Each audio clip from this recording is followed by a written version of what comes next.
Man who fought for freedom died in prison. Then he fought for freedom again. This is Kenya News Update today. Coming up, you'll discover the story of a Robben Island prisoner who became a minister, then a rebel, and how his final act shook a nation's politics to its core. Meet Mosiuoa Lekota, a man they called Terror, not for violence, but for his fiery spirit against apartheid. He spent 8 years in a cell next to Nelson Mandela. He became a defense minister for a free South Africa. But here's the twist. His greatest political battle was against his own party. For 9 years, he was a prisoner of the state. From 1974 to 1982, he was inmate number 8974 on Robben Island. The smell of the sea, the sound of quarry hammers, the whispered conversations of a future nation.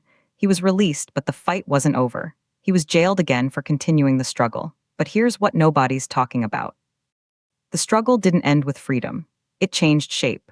After apartheid fell, Lekota rose. He served as South Africa's Minister of Defense for nearly a decade, from 1999 to 2008. He was the national chairperson of the ANC, the party that had liberated the country. He helped build the new South African military. And then something shocking happened. In 2007, his political ally, President Thabo Mbeki, lost the ANC presidency to Jacob Zuma. Mbeki was removed as the country's president in 2008.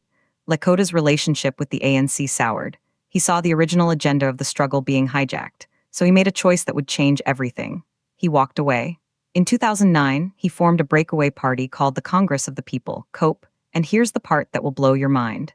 In its first election, COPE became the third biggest party in parliament. It won just over 7% of the national vote. That's 30 seats in South Africa's 400-member parliament. This breakaway led to a significant decline in the ANC's electoral support.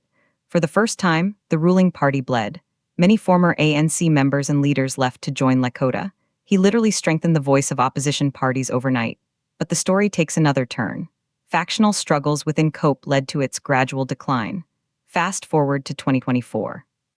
The ANC lost its outright majority for the first time in 30 years. It's now the biggest party in a coalition government. And COPE? It failed to win a single parliamentary seat in 2024. Lekota's career as a lawmaker was over. In 2025, he stepped away from politics for health reasons. He died on Wednesday at 77 after a long illness. Tributes poured in. Bantu Holomisa, South Africa's Deputy Minister of Defense, said Lekota understood the original passage of the struggle. He said the agenda seemed to have been hijacked.